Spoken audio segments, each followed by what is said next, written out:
friends, in this video I will discuss the basic concept regarding the extrajudicial confession and the impact of it on the criminal trial.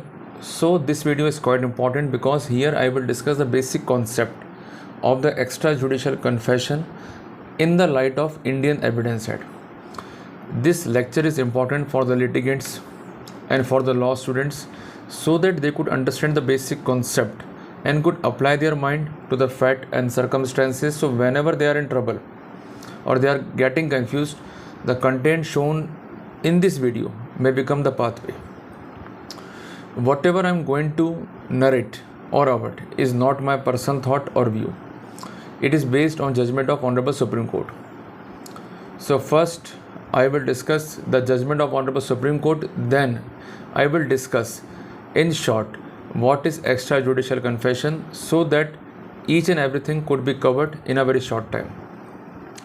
So please have a copy and pen with you. Whatever I am going to narrate, please note down the same so that you could make an efficient note for yourself or for any person in whom you are interested. So let's move on the topic. Friends, here the core agenda for discuss is extrajudicial confession. The Supreme Court in limine integrally applied the evidence law and specified that extrajudicial confession are typically considered as weak piece of evidence. This is very important point to be noted. It is a very weak piece of evidence. They can still serve as ground for conviction if proven to be voluntary. Number one. Number two, truthful and free of inducement.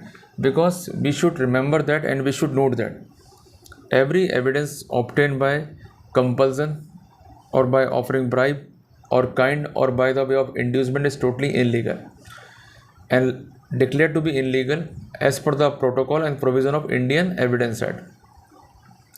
The court must be convinced of the reliability of confession and its evaluation takes into account the surrounding circumstances as well. So in this case, para number 6 is important, and Honorable Supreme Court also referred the law of Pawan Kumar Chaurasia versus State of Bihar. There is a recent judgment on this point. So each and everything is important. Now I am going to narrate you the facts. Friends, in this case the accused is an appellant and ultimately he has been convicted for the offence punishable under section 302. It is murder, not culpable homicide, and section 201 of the IPC. He was sentenced to undergo life imprisonment because it is a mode of punishment prescribed for section 302 of IPC, and rigorous imprisonment of 7 years for the offence punishable under section 201 of IPC. And as per the protocol of section 428 of CRPC, sentence were ordered to run concurrently.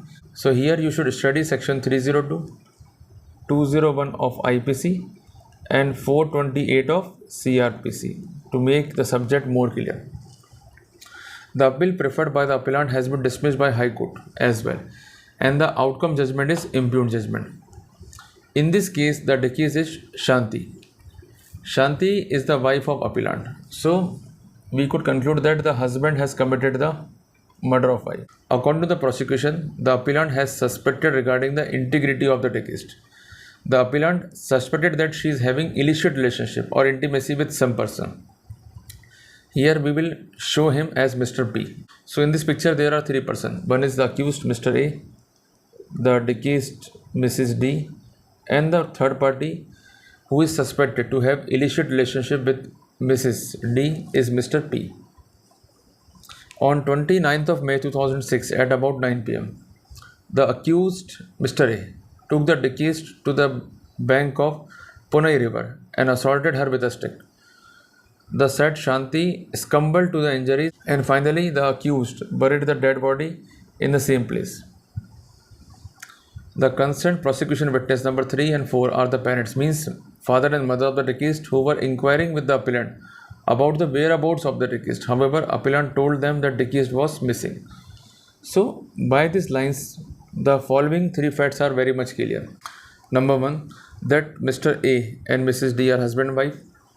Number 2, Mr. A suspected that Mrs. D is having a relationship with Mr. P, and on a particular day and time he has taken the deceased to a particular river, assaulted her, and finally caused her the serious injury and finally buried the dead body in the same place.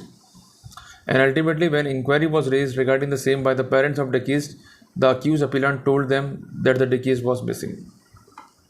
So this is a basic fact. The prosecution relied upon the extrajudicial confession made by the appellant before the prosecution witness Ganeshan Perumal in the presence of concerned prosecution witness. Secondly, the prosecution relied upon the recovery of dead body and stick allegedly used to cause injury to the appellant because the stick is used as a weapon to cause assault.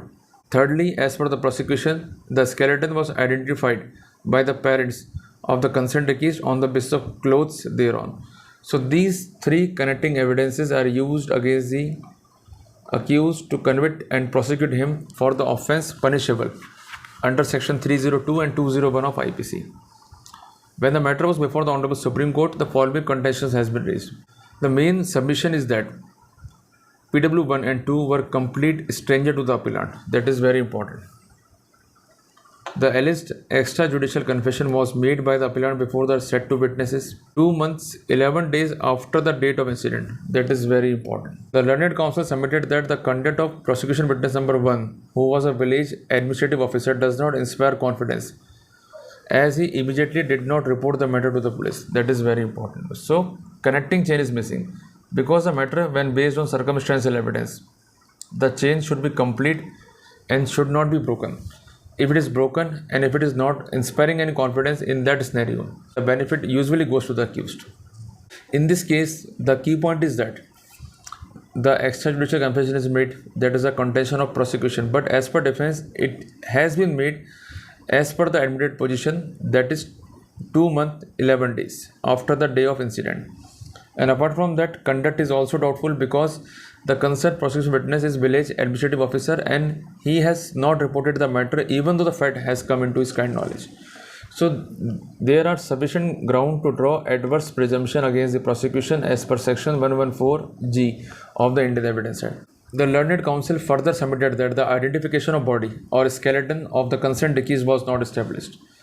He submitted that the basic protocol, means the DNA test, has not been done regarding the identification of the skeleton. He submitted that there is a material contradiction and discrepancy in the evidence of the investigating authority and PW1 about the place from where the stick, it means the weapon of the offence, was discovered.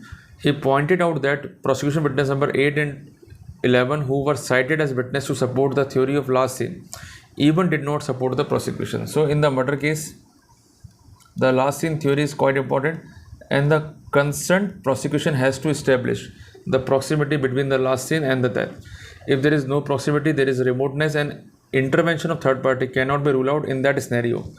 The same could not be used as a circumstances or cannot be used as a piece of evidence against the concerned accused.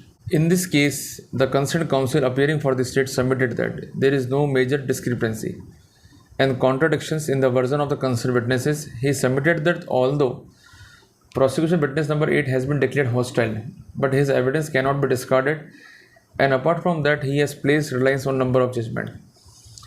The one of the judgment is Ramesh Bhai versus State of Gujarat, and he submitted that the discovery of dead body at the instance of appellant is an important connecting chain against the accused, and he also relied on judgment of Anuj Kumar Gupta versus State of Bihar. Finally, the court has to decide the value of extrajudicial confession and whether it could be a connecting chain so that the accused could be prosecuted and punished as per law. The court has to see the extrajudicial confession and impact of it on the criminal trial. First, the court has observed the guidelines laid down in the case of Pawan Kumar versus State of Bihar, and in that case, para number 5 is quite important. The court specified that as far as extrajudicial confession is concerned, the law is well settled. What is well settled? Generally, it is a weak piece of evidence, but conviction can be sustained if it is proved that it is voluntary, it is truthful, it is free from inducement. The evidentiary value of such type of extrajudicial confession depends on the person to whom it is made. Going by the natural course of human conduct, normally a person would confide about a crime committed by him only with such person in whom he has implicit faith. Normally, a person would not make a confession to someone who is totally stranger. Moreover, the court has to satisfy with the reliability of confession, keeping in the view of circumstances in which it is made. As a matter of rule, corroboration is not required. If extrajudicial confession is corroborated by other evidences on record, it acquires more credibility. So, by this line, we are quite sure that extrajudicial confession is weak piece of evidence. It could not be a basis for prosecution and conviction, but in order to make the same the basis for conviction and prosecution, the prosecution has to prove that it is made voluntary. Number 2, it is truthful. Number 3, it is free from inducement. Number 4, it is made to a person who is naturally connected with the person by whom it is made. And apart from that, the corroboration is not required if it is duly corroborated by the other piece of evidence available on the record, and which is sine qua non to provide more credibility to such type of confession. When the court has perused the evidence of concerned witness, that is witness number 1, named as Ganeshan, who was posted as village administrative officer. At the time of commission of the offence, he was not permanently posted in the said village, as he stated that at the time of recording of evidence, he was transferred as village administrative officer. And apart from that, he has admitted that he did not know the appellant before he came to him and allegedly made the extrajudicial confession. So it is quite clear that the concerned person is totally stranger and naturally not connected with the accused, and that's why in the light of guidelines mentioned above, it casts a serious doubt on the admissibility and sustainability and credibility of the concerned confession. The incident is of 29th of May, but the confession was made on 10th of August. It is impossible to understand why would the appellant met the village administrative officer, who was a total stranger to him, more than 2 months after the incident and will make a confession. PW1 and appellant were not known to each other till 10th of August. That is very important. So normally an accused will confide only with a person in whom he has implicit faith. He would not go to a stranger to make confession of guilt. So the fact that alleged confession was made by him more than 2 months after the incident make it more suspicious. So that is very important. So if in your case, if there is any evidence of like nature, you could discard the same in the light of legal position laid down by the Honorable Supreme Court while making the interpretation of extrajudicial confession in the light of evidentiary law. It is quite clear to you now? PW1 claims that he recorded the statement of appellant and took a thumb impression of the appellant.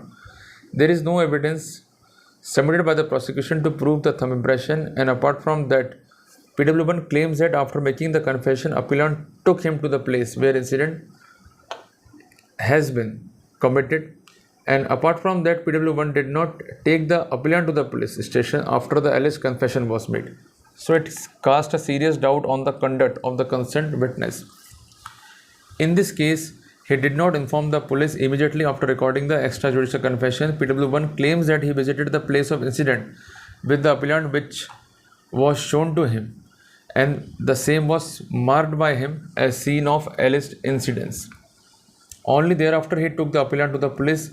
It is pertinent to mention here that in his cross-examination, PW1 admitted that there were 6 to 7 huts near the place of residence of the appellant, and families residing therein belonged to the same caste as that of appellant. So there were people around before whom the appellant could have confessed. So the insertion of PW1 and extrajudicial confession made to him are highly suspected, as observed by the Supreme Court looking into the fact and circumstances. PW2 was working as an assistant with PW1, means both are connected. He deposed the same lines, but it is not the case of prosecution that the appellant confided with the PW2. He was present when the appellant allegedly made an extrajudicial confession, and the same was recorded by the concerned prosecution witness number 1. He stated that he along with PW1 were taken by appellant to the place where he committed murder and buried the dead body. He claimed in the cross-examination that he knew the appellant before the incident, but the appellant did not confide before him. So by this line, we could conclude that the insertion of PW2 is also highly suspected, because whatever evidence is available on the record and whatever practically done by the concerned prosecution are going to mismatch. The theory and the practical approach should be matched in the proper scenario. If there is mismatch on the ground of fact, on the ground of law, then definitely the accused deserves the benefit. The court specified that it is a big piece of evidence, it should be genuine, but whatever evidence available on the record is not reposing any confidence, and that's why the extrajudicial confession in this case does not deserve any acceptance. Ultimately, the court has considered the evidence of PW18, who is an investigating officer. He stated that dead body was found at a depth of 2 feet after digging. He stated in the examination that the stick allegedly used by the appellant as a weapon of assault was recovered, and apart from that, he accepted that none of the relative has lodged a missing complaint. As far as alleged recovery is considered, it is made at the instance of appellant as per the case of prosecution. The court has specified that we must note that the dead body was recovered from a place which was accessible to all. That is very important. So here we are going to interpret section 27 of Indian Evidence Act. If the place is easily accessible to all, in that scenario, the recoveries could not be said to be genuine. A day prior to the alleged discovery, at the instance of appellant, PW1 and 2 had gone to a place where dead body was found. It is not a case of prosecution that place where the dead body was buried was accessible and known only to the appellant. So this raises a serious doubt about the theory of prosecution and the practical approach. And apart from that, the concerned parents of the concerned deceased have deposed mainly on the issue of identity or identification of the dead body, as they were present when the dead body was recovered. However, the body has decomposed and only skeleton was available. So in the cross-examination, the concerned father of the deceased admitted that appellant came to him 1 month prior to the date of knowledge of the murder of his daughter. At that time, the appellant asked whether he has murdered the deceased. He stated that the appellant went to the police station to lodge a complaint. PW3 accepted that he did not search for his daughter and did not file any missing complaint. This conduct of concerned prosecution witness is not natural. So the two facts inter alia emerges from the said statement. Number one, he identified the dead body, but the key point is that when he made the inquiry regarding the missing of his daughter, he has not made any effort to rush to the police station to lodge the complaint, and this is causing a serious doubt on the conduct of the concerned person, and such conduct is relevant as per section 8 of the Indian Evidence Act. So the key point is that when the court has perused the entire evidence, the extrajudicial confession is doubtful, the recovery is doubtful, even the conduct of parents are doubtful. So whatever evidence are available on the record are not the connecting chain evidence. And apart from that, the last seen theory is also not proved because the concerned witnesses turned hostile. So if the prosecution story is not genuine regarding the recovery of dead body, and apart from that, even though the extrajudicial confession is present, the body has been recovered at the instance of appellant, but the prosecution is required to specify those circumstances which are plausible and could be believed to exist as per the protocol of Indian Evidence Act. If there is no legal evidence, the accused could not be convicted. In any case, the guilt of appellant has not been proved beyond the reasonable doubt as per the case of prosecution, as the court marked in its judgment. So in this case, the Honorable Supreme Court has set aside both the judgment and finally acquitted the accused. So friends, by this video, we could draw the following 4 conclusions. Number 1, in the matter of circumstantial evidence, the motive is quite important, and the motive and the connecting chains are required to be proved by the prosecution as per the protocol of section 101 of Indian Evidence Act. Number 2, the hypothesis of guilt could be drawn if the evidences are legal. If the body is recovered at the instance of the concerned accused, or if there is any extrajudicial confession, the prosecution is required to prove that it is voluntary and it is as per the norms of section 27 of the Indian Evidence Act. Number 3, the evidence should be of such that the hypothesis of guilt could be drawn, and if other hypothesis is possible or inference is possible, in that scenario the evidence could not be considered as a piece of evidence against the accused.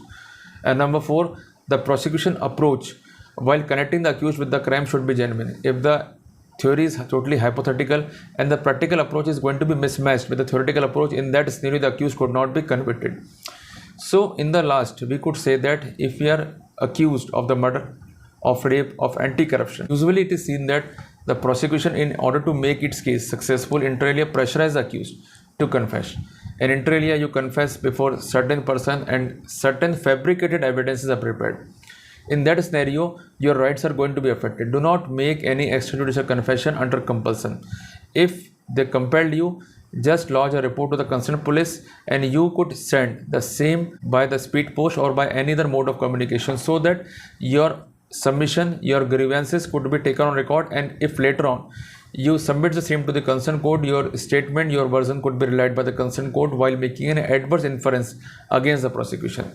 So friends, in the last I want to say that read CRPC, read Indian Evidence Act, read your case properly, so that you could evaluate your facts in the light of legal position, and in the light of legal position you could contest your case in a better way. So friends, if you want such type of videos, please like my page, subscribe my channel. For any query, you may dial on the numbers shown on the screen. Friends, see you in the next video. Till then, Jai Hind, Jai Bharat.